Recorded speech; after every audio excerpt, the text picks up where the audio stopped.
palayo ko ng ginto!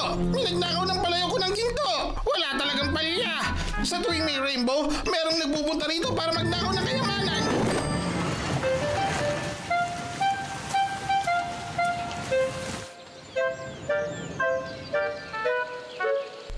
Babalik din agad yun si Odie. Mamalasin na naman ako. Sigurado may papahagis na namang yung stick sa akin. Dapat pala matulog na ako.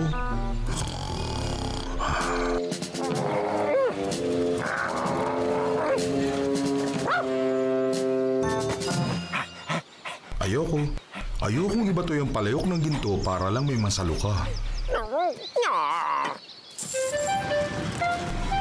Lagi niyang ginagawa yun.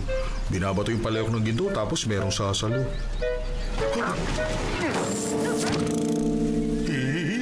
Totoo nga, palayok lang ng ginto.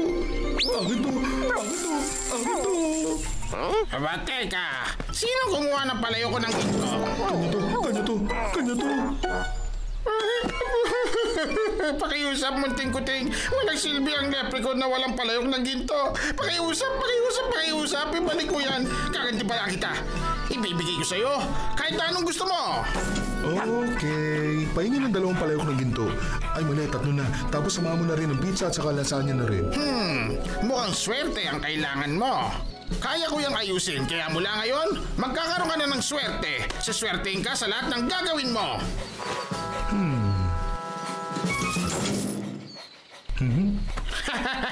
Buti ginagamit mo na ang ulo mo. Eto na, ibibigay ko ng spell ng swerte.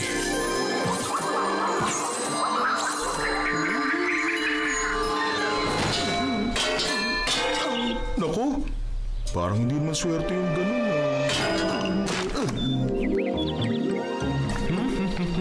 Nasasayang lang ang oras ko dito Dahil sa ulan, nagpunta na sa ilalim ng tubig yung mga isda. Oh, Garfield, hawakan mo tong pamingwit ko. Kukunin ko yung kotse. Bakit kailangan ko pang hawakan tong pamingwit? Hindi na lang. Odie, pinahuli akong isda. Pinabingwit akong isda. Ay, mali. Mukha ako nabingwit.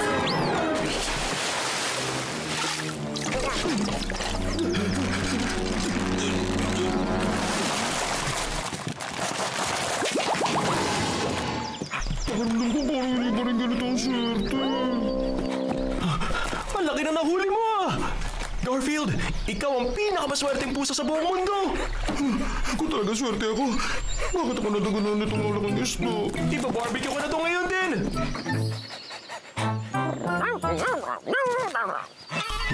Hindi ako maswerte. Unang-una, hindi ako kumakain ng ganong kalaking isda pag walang tartar sauce. Saan naman tayo hahanap ng 100 galon ng tartar sauce?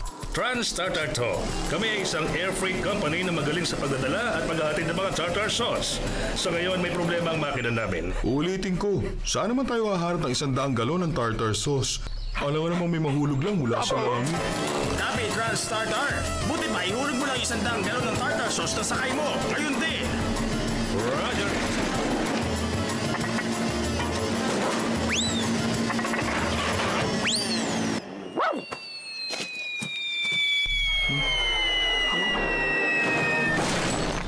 Hindi ko pa rin ramdam na maswerte ako. Para naman akong makakaroon nito.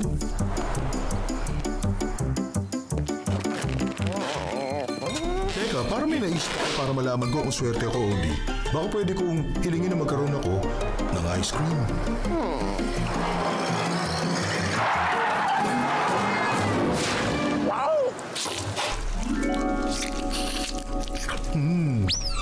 Ayos to Parang na rin itong chocolate sauce.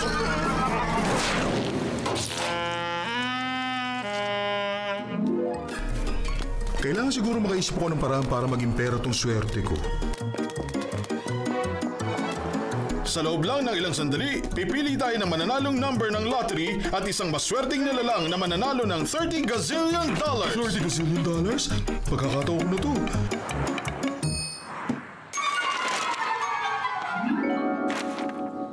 Ay, may ticket na ako, Oldster. At ang nanalong number ay 7777 7777 77777 3. Nakakagulat naman. Magandang araw mga kaibigan. Nasa harap tayo ngayon ng bagong mansyon na kabibili lang ni Garfield, ang Pusang Gazillionaire. 84 ang kwarto sa malapalasyong bahay na to at ang kalahati nito ay punong-puno ng lasagna.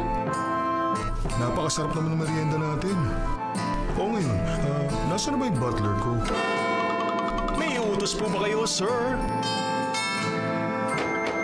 Mawalang galang na po, sir. May kumakatok po sa pinto. Ako nang bahala. Ilang araw na din ako hindi naglalakad. Ang sarap pala maging mayaman.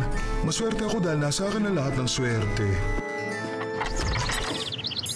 Kamusta ka na, pinsan ko, Garfield? Hindi mo ako pinsan kung sino ka man. Napaksaya naming mabalitaan na may mayaman pala kaming kamag-anak, di ba? Sasabik na kaming lumipat dito para sa'yo na kami tumira. Ano? Wow, ganda na bahay! Gusto ko ito!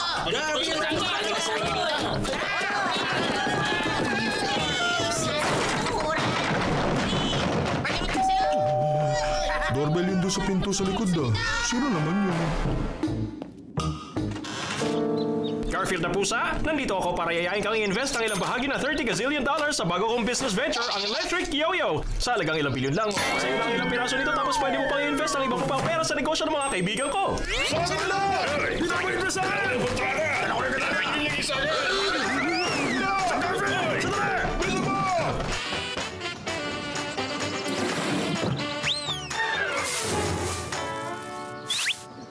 Ay, sa wakas, mag-isa na lang ako ngayon at wala na mag-iinteres sa pera ko. Mr. Garfield, taga-gobyerno ako at kailangan mo magbayad ng tax galing sa $30 gazillion mo. Una yung state tax, tapos sales tax, tapos tax dahil palasigaw ka.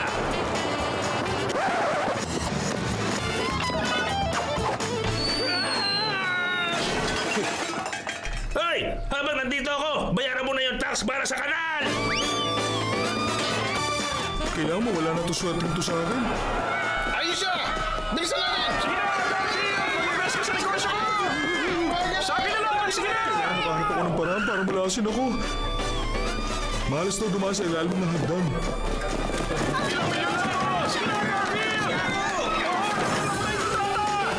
Malas din pag nakakabasag ng salamin. Ang sosyo sa negosyo!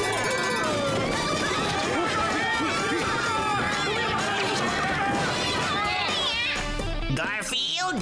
Bakit mo naisip na pintirahan ako ng itim? Huwag ka na magtanong, basta maglakad ka na lang papunta ron. Malas din daw kapag may dumaan na itim na pusa sa harap mo. Sa palagay ko, ngayon nawala na sa akin yung lahat ng swerte ko. Ay, buti pa kaya kumain na ako ng tanghalian. Parang gusto ko ng sardine sandwich.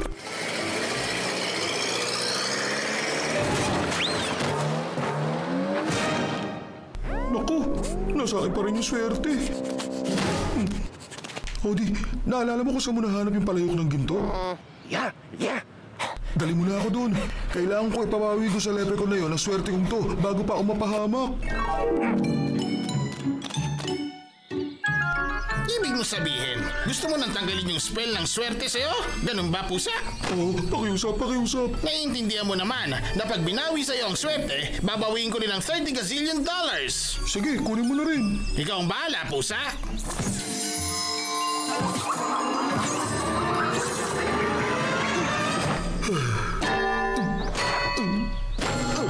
Odi, mukhang wala na sa akin yung swerte.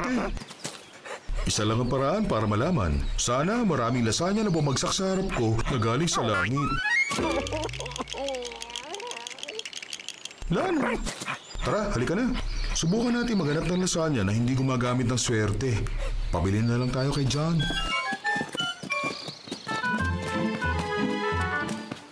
Magandang aral ang natutunan ng pusang yun mula sa akin.